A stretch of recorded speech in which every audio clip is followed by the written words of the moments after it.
সর্ষে কাতলা বানাবো আজ। সর্ষে কাতলা কে কে খেতে পছন্দ করেন বলুন তো?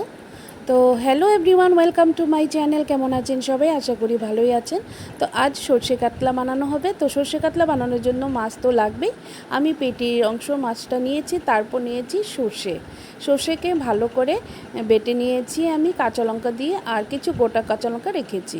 তো সর্ষে কাতলা বানানোর জন্য আমার লাগছে সরষের তেল, আর কালো জিরে ফোড়নের জন্য, আর লাগছে নুন, লাগছে হলুদ গুঁড়ো, লঙ্কা গুঁড়ো, এই সবগুলোই মশলা লাগবে। বেশি খুব একটা মশলা আমি ইউজ করব না।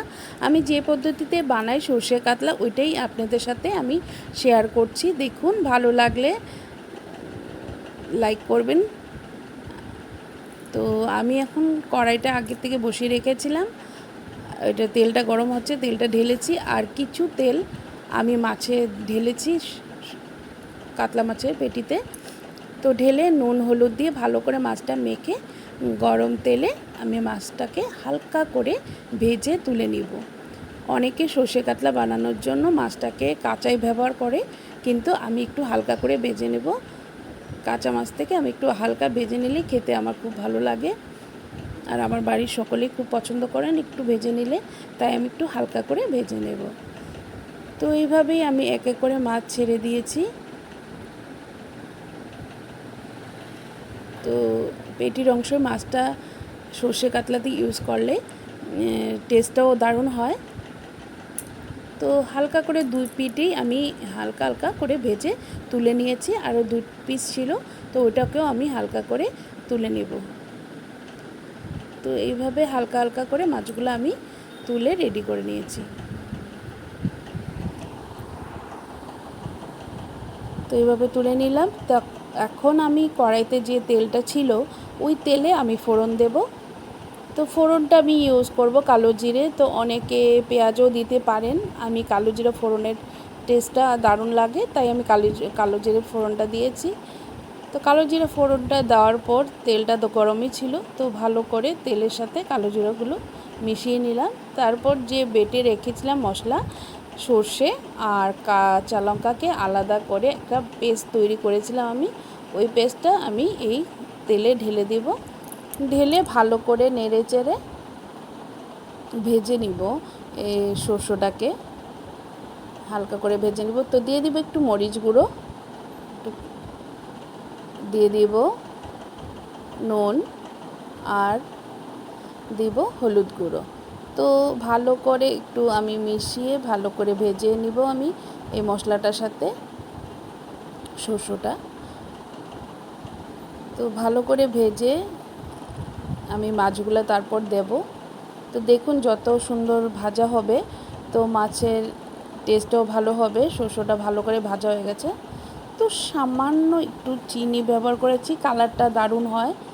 আমি সব চিনিটা আমি ব্যবহার করি মোটামুটি অনেক খাবারে।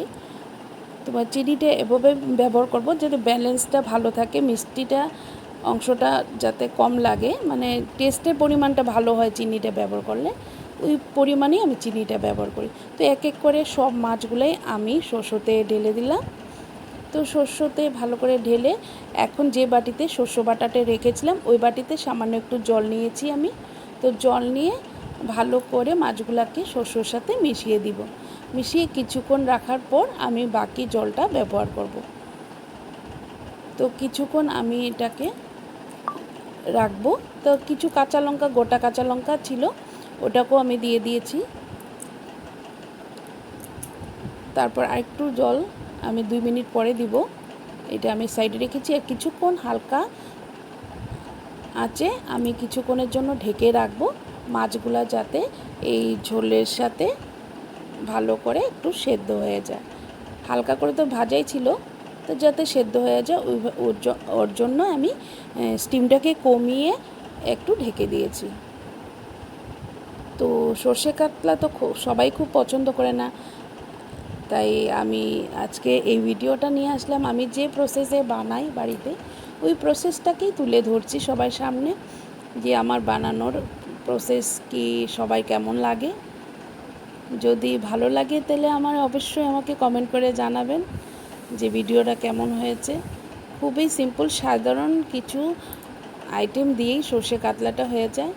আবারও ঢাকনাটা খুলে দেখলাম তো সর্ষেটা মোটামুটি ভালো করে মিশে গেছে, তেলটাও বেরিয়ে এসছে। যে জলটা আমি বাটিটা ধুয়ে রেখেছিলাম সর্ষে বাটি, যে সর্ষে বাটা ছিল ওই বাটিতে, তো দিয়ে কিছুক্ষণ আরও রেখে আমি নামিয়ে নেব সর্ষে কাতলার জলটা। তো আমার মনে হচ্ছে আর একটু নুন দিলে ভালো হবে। আমি একটু টেস্ট করে দেখেছিলাম মাঝখানে, তো নুনটা একটু কমই ছিল, তাই আমি আর একটু নুন দিয়ে দিলাম। তো এইভাবে আমি সর্ষে কাতলা বানাই। তো আপনারা বলবেন আপনারা কিভাবে বানান। যদি এই প্রসেসে আমার কিছু ভুল হয়ে থাকে বানানোর পদ্ধতি, তো আমাকে নিশ্চয়ই কমেন্ট করে জানাবেন। তো আবারও 2 মিনিটের জন্য আমি ঢেকে দিচ্ছি। 2 মিনিট পর আমি আবারও নামিয়ে নিব। কিছু ভুল হলে কারোর থেকে কিছু জেনে শেখাটাও অনেকটা আনন্দের ব্যাপার। তাই সবাই আমাকে বলবেন কে কী প্রসেসে সর্ষে কাতলা বানান। তো আবারও ঢাকনাটা খুলে আমি দেখালাম সর্ষে কাতলাটা মোটামুটি ফাইনালি আমার তৈরি হয়ে গেছে। আমি কিছুক্ষণের মধ্যে সর্ষে কাতলার ঝোলটা নামিয়ে নিব। তো ফ্রেন্ডস, এইভাবেই আমি সর্ষে কাতলা বানাই। তো আপনারা ভালো লাগলে লাইক কমেন্ট করবেন, আমার পেজের পাশে থাকবেন। ভালো থাকবেন, সুস্থ থাকবেন, পারলে আমার এই ভিডিওটা শেয়ার করবেন। Okay friends, by.